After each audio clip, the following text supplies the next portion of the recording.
Bonjour, c'est Jules Lavie pour Code Source, le podcast d'actualité du Parisien. Sébastien Chabal, ancien joueur international de rugby, explique ne se souvenir d'aucun de ses matchs. Il l'a dit le 9 avril pendant une interview. Nouveau coup de projecteur sur les commotions cérébrales dans ce sport. Le Parisien y avait consacré une série d'articles pendant le Mondial de rugby 2023. L'auteur de ces articles, Ludovic Ninet, est dans Code Source. Il nous raconte aujourd'hui le combat de la famille d'un joueur, Nicolas Chauvin, mort à l'âge de 18 ans suite à un plaquage à deux en 2018. Les parents du joueur réclamaient à la fédération un rapport d'expertise sur ce drame. Ils ne l'ont obtenu que cette année, le 17 avril, 6 ans et demi après les faits.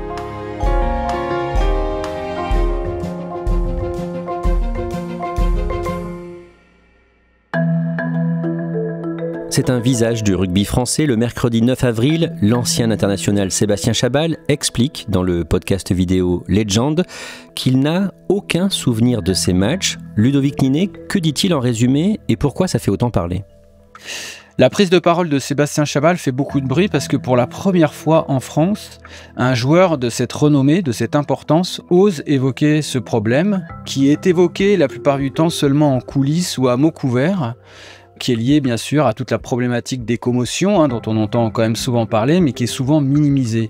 Et là, soudain, Sébastien Chabal, 62 sélections en équipe de France, personnage publicitaire et médiatique, raconte en quelques minutes seulement qu'il n'a aucun souvenir de ses matchs en équipe de France, aucun souvenir quasiment de tous ces matchs. J'ai aucun souvenir, mais quand je dis aucun, c'est aucun souvenir d'une seule seconde d'un match de rugby que j'ai joué. Je ne me souviens pas d'une seule des 62 Marseillaises que j'ai vécues. En fait, je pense que c'est pas moi qui joue au rugby. Ça fait un petit tremblement de terre dans le monde du rugby. En même temps, une dizaine de jours après, il a repris la parole sur Canal+, cette fois plutôt pour minimiser sa situation et plutôt pour dire que lui se sentait bien. Ludovic Ninet, vous êtes journaliste freelance et en septembre 2023, à l'occasion du mondial de rugby organisé en France, vous publiez dans Le Parisien une série de 4 articles consacrés aux chocs violents dans le rugby, aux commotions cérébrales, notamment au chaos, et vous consacrez l'un de ces articles au cas de Nicolas Chauvin. En décembre 2018, ce jeune joueur de rugby est mort sur le terrain, il avait 18 ans. D'abord, dans quel cadre a lieu ce match ? On est où et à quel niveau ? Le 9 décembre 2018, c'est un dimanche, on est à Bègles, commune de la périphérie bordelaise. C'est un match entre l'équipe espoir de l'Union Bordeaux-Bègles et l'équipe du Stade Français, donc à laquelle appartient Nicolas Chauvin. C'est un match de championnat de cette catégorie, c'est le 7e match de la saison. Qu'est-ce qu'on sait de ce jeune de 18 ans, Nicolas Chauvin ? Nicolas Chauvin vient d'être recruté par le Stade Français. C'est un jeune rugbyman d'avenir qui a commencé le rugby à l'âge de 5 ans dans le Val-de-Marne.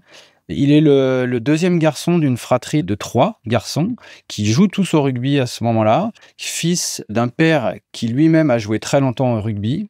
Il a de nombreux amis, il s'en fait facilement. D'ailleurs, il s'en fait au Stade Français à peine arrivé. Il est étudiant en STAPS sous l'appareil, il noue de nombreuses relations. Voilà, c'est un garçon droit, jovial et très engagé dans sa pratique. Le match se déroule le dimanche 9 décembre 2018. Décrivez-nous le tout début de l'action qui va être fatale à ce jeune homme. Cette action, elle se déroule au bout seulement de 5 minutes de match. La défense de Bordeaux est très très agressive, c'est-à-dire qu'ils mettent une grosse pression sur l'équipe de Nicolas Chauvin. De fait, lui se retrouve à récupérer une balle qui va très très lentement sous une pression forte de la défense qui monte donc très agressivement sur lui. Et là, il y a 2 joueurs qui foncent sur lui. Les 2 le plaquent donc quasi simultanément et ce qui est surprenant, c'est qu'ils le plaquent tous les 2 en fait à hauteur de buste. Il est touché à la tête, choc très violent, Nicolas Chauvin est au sol, on essaie de le réanimer, le match est évidemment arrêté. Le médecin qui accompagne l'équipe de Bordeaux, qui est une femme, réalise immédiatement qu'il y a un gros souci, elle part en courant. Ils essayent de la réanimer pendant un moment, je crois que ça va durer une vingtaine de minutes. Ils vont réussir à récupérer, entre guillemets, comme on dit dans le milieu médical. Et le médecin dira d'ailleurs dans sa déposition qu'elle était surprise et en fait très satisfaite qu'ils aient réussi à le récupérer, parce qu'à un moment, il perdait le pouls. Voilà, et puis donc les pompiers puis le SAMU vont arriver et il va être emmené à l'hôpital au CHU Pellegrin de Bordeaux. Et c'est là qu'il meurt 3 jours plus tard, le mercredi 12 décembre. On sait précisément ce qui l'a tué ? Ce que démontre l'autopsie et les différentes expertises médicales qui seront conduites pendant l'instruction, c'est que immédiatement sur le coup, en fait, ces première et deuxième vertèbres cervicales sont pour l'une arrachées, pour l'autre disloquées. En fait, ce qui conduit à une mort, en tout cas cérébrale quasi immédiate, et un arrêt cardio-respiratoire. Donc en fait, il y avait assez peu d'espoir que malheureusement il puisse se sortir de ce terrible accident. Est-ce que la justice ouvre une enquête après cette mort presque sur le terrain? Bien sûr, une enquête est ouverte immédiatement par le parquet de Bordeaux, qui va entraîner un certain nombre d'auditions dans les jours qui suivent le drame, et elle sera classée sans suite au mois de juin 2019. Pour les parents de Nicolas Chauvin, c'est le début d'une quête, d'un combat qui va durer des années. Eux, qu'est-ce qu'ils cherchent à savoir ou à obtenir de la part de la justice et de la Fédération française de rugby? Alors les parents de Nicolas Chauvin vont déposer une plainte contre X pour homicide involontaire à l'automne 2019, et ils espèrent par ce biais-là, en fait, qu'une instruction sera ouverte et va permettre d'établir les responsabilités dans ce drame. Ce qu'ils cherchent, eux, et ils vont également solliciter la Fédération française de rugby en ce sens, c'est qu'on comprenne comment est-ce qu'un joueur de rugby peut mourir sur un terrain, et ils veulent en fait que toute l'institution fédérale et l'institution judiciaire cherchent vraiment à savoir ce qui s'est passé pour, comme dit Philippe Chauvin, le père de Nicolas, que son fils ne soit pas mort pour rien, qu'ensuite on puisse en tirer des conclusions pour que ça ne se reproduise jamais. Il y a quand même une question qui se pose, c'est comment est-ce que ça peut arriver? Alors, visiblement, on n'est pas nombreux à se la poser parce qu'on a tellement banalisé la violence sur les terrains de sport que ça en est devenu normal. Est-ce que la Fédération française de rugby soutient les parents de Nicolas Chauvin dans cette démarche? La Fédération française de rugby, comme tout le monde du rugby, va soutenir la famille les premiers mois qui suivent le drame.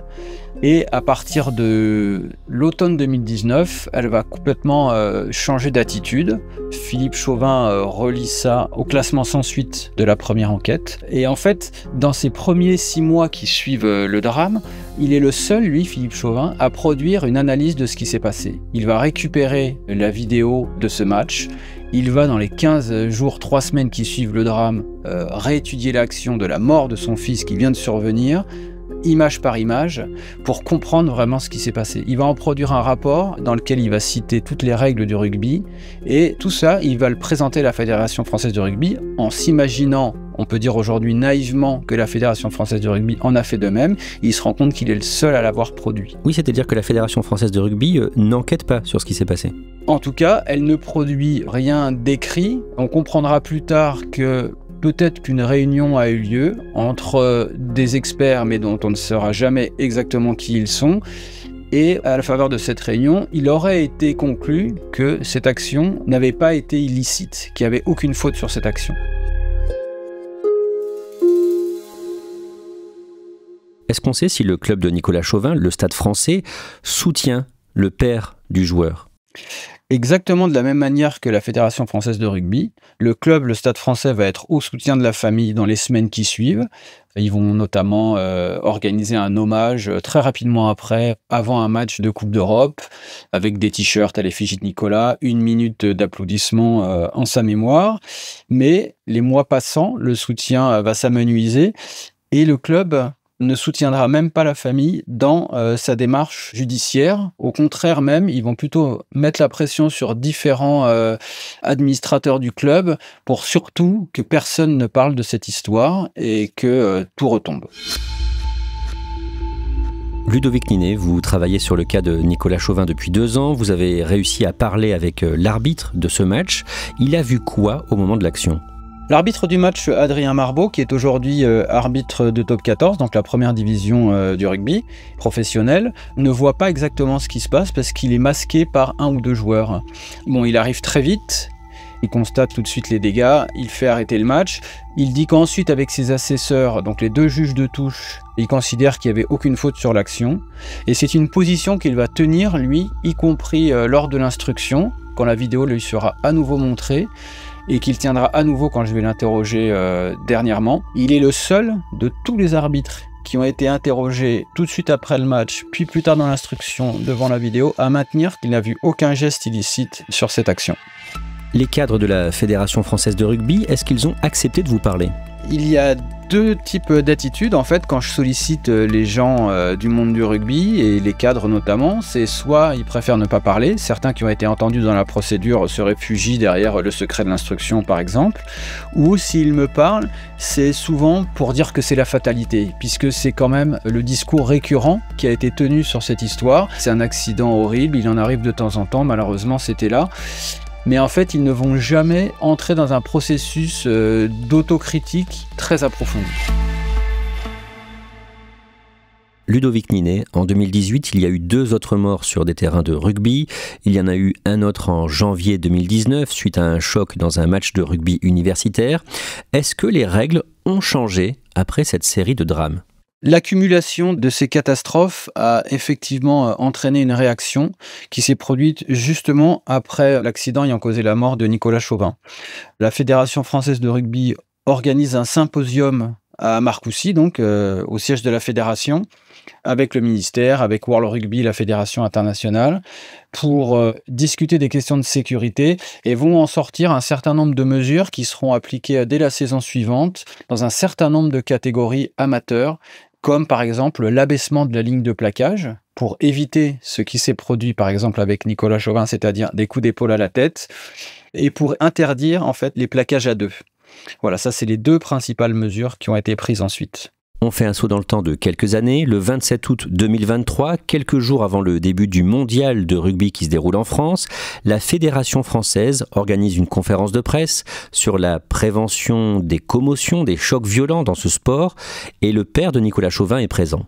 Le père de Nicolas Chauvin est présent parce qu'en fait, il a fait donc depuis la mort de son fils vraiment de cette histoire de sécurité un peu un combat. Et il a notamment comme cheval de bataille la règle 9 alinéa 11 du règlement de World Rugby, donc de la Fédération internationale, qui stipule que les joueurs ne doivent rien entreprendre de dangereux et d'imprudent pour autrui.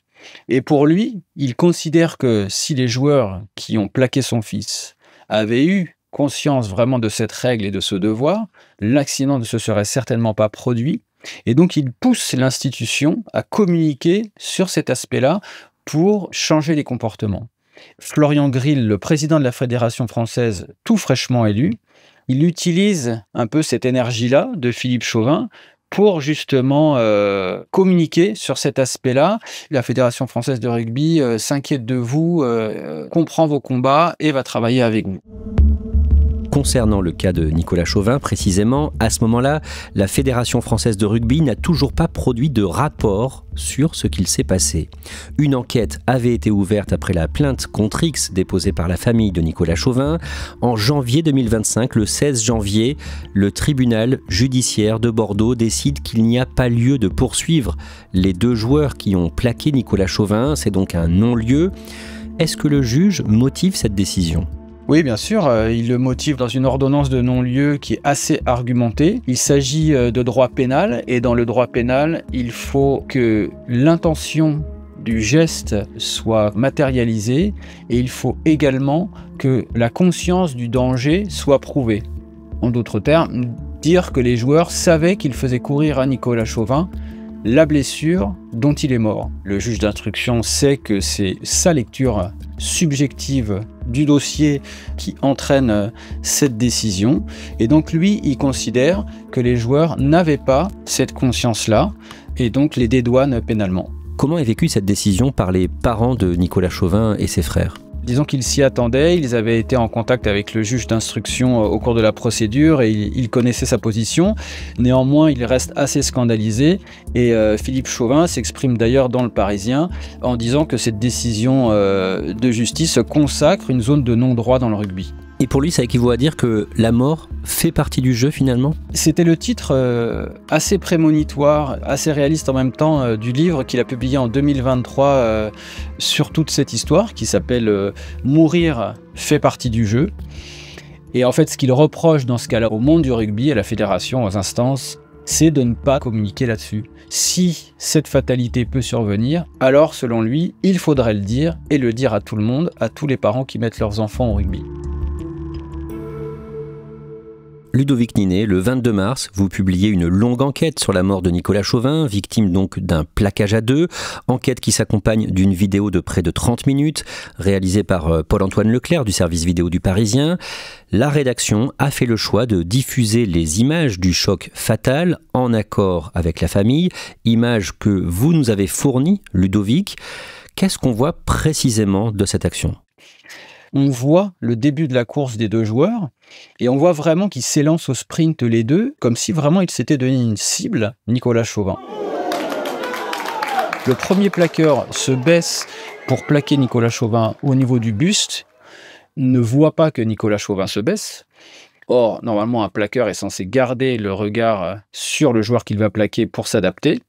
Du coup, son épaule gauche percute la tête de Nicolas Chauvin, la relève et fait que l'autre joueur arrivant droit le percute avec son épaule droite au niveau du menton et lui fait probablement partir la tête en arrière et rompre les cervicales. Donc 2 chocs à quelques instants d'intervalle, épaule-tête. Exactement, ce qui est rigoureusement interdit en rugby. Vous avez essayé de joindre et d'interroger les 2 joueurs impliqués dans l'action mortelle. Qu'est-ce qu'ils vous disent ? Ils disent ce qu'ils disent également d'ailleurs dans leurs auditions, c'est un traumatisme pour eux, qu'ils n'endorment pas et qu'ils n'ont pas envie d'en reparler. Il y a même un des 2 joueurs qui me dit qu'il en a déjà beaucoup parlé, qu'il a été au tribunal pour ça. Voilà, on sent qu'il y a une forme de lassitude chez eux que ce sujet revienne. Ludovic Ninet, le lendemain de la publication de cette enquête écrite et vidéo du Parisien, le ministère des Sports contacte les parents de Nicolas Chauvin. Pourquoi ? C'est le directeur de cabinet de la ministre qui leur écrit un mail pour leur dire que l'expertise tant attendue de la Fédération française de rugby a enfin été produite, qu'elle a été réalisée avec un grand sérieux et qu'ils proposent une réunion pour qu'elle leur soit remise et exposée. Le jeudi 17 avril, une réunion est donc organisée à Paris au ministère des Sports pour remettre aux parents de Nicolas Chauvin un rapport sur le plaquage à deux qui a tué leur fils. Dans la forme, d'abord, le document n'est pas vraiment soigné. À quoi il ressemble ? C'est un document de 9 pages sur papier libre, c'est-à-dire qu'il n'y a aucun en tête. On ne sait pas si c'est la Fédération française de rugby ou qui d'autre qui a produit ce document. Il y a des erreurs de mise en page. Il commence par toute une succession de mesures qui ont été prises après le drame pour essayer de montrer comme la Fédération française de rugby a réagi. Il n'est même pas signé, il n'est pas daté, enfin, ça ressemble vraiment à un brouillon. Philippe Chauvin va d'ailleurs le faire remarquer à la Fédération française de rugby qui lui a donc transmis ce document avant la réunion, ce qu'il avait demandé pour en avoir quand même connaissance. Et là, à ce moment-là, la FFR va dire qu'il s'agissait d'une version de travail. Et la Fédération leur a promis une version plus aboutie. Sur le fond, que dit cette expertise ? Cette expertise conclut à 2 gestes illicites, 2 plaquages hauts qui auraient entraîné aujourd'hui au moins 2 cartons, au moins un carton jaune et un carton rouge. Je dis aujourd'hui parce que cette expertise, elle se base sur l'appréciation des règles au moment du drame, puis par rapport à la façon d'interpréter la règle qui a été durcie avec les années. C'est important parce qu'elle conclut qu'en 2018, donc au moment du drame, il n'y aurait eu aucune faute de sifflet. Et elle conclut qu'en 2025, il y aurait eu donc ces 2 pénalités et ces 2 cartons. C'est assez surprenant parce que l'action, au regard des règles qui, elles, n'ont pas changé, reste la même, c'est-à-dire 2 contacts épaule-tête qui sont interdits. Comment réagissent les parents de Nicolas Chauvin ?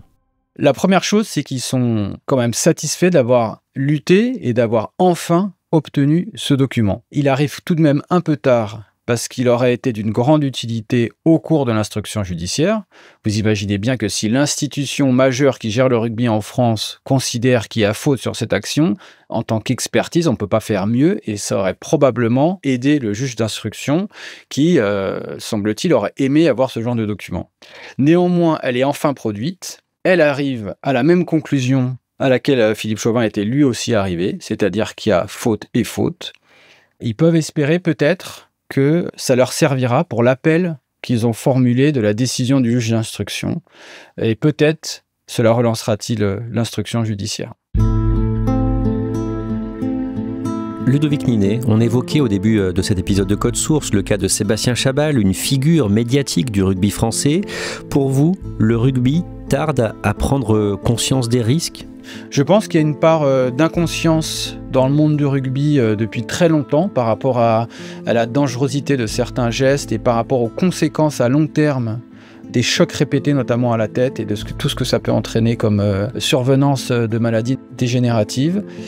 Moi, j'ai le sentiment, en tant qu'observateur extérieur, qu'il y a à la fois des informations qui circulent, une forme de déni ou peut-être d'écran de fumée pour pas alarmer trop le monde du rugby en général, le monde médiatique, etc. C'est une problématique quand même assez complexe et il y aura forcément des suites. Il y a une chose dont on parle assez peu, c'est que entre les joueurs du meilleur niveau dans les années 1980 et ceux d'aujourd'hui, il y a une énorme différence physique. On est aussi beaucoup plus fort, beaucoup plus musculeux aujourd'hui. Les joueurs ont pris entre 10 et 20 kilos de muscle, ils courent beaucoup plus vite, beaucoup plus longtemps. Le nombre de contacts et l'intensité des contacts n'ont rien à voir, donc tout est démultiplié. L'énergie qui est dissipée au moment d'un contact, elle est liée à la masse de ce qui est en contact et à la vitesse. On peut se retrouver d'ailleurs avec une intensification de ces contacts qui rejoint l'intensité de ces contacts qu'il y avait dans le foot américain, par exemple dans les années 80-90, qui était déjà un sport professionnel avec des joueurs très musculeux et très rapides, sauf qu'en rugby, les contacts par match sont bien plus nombreux qu'au football américain, alors que là, en plus, les joueurs n'ont aucune protection.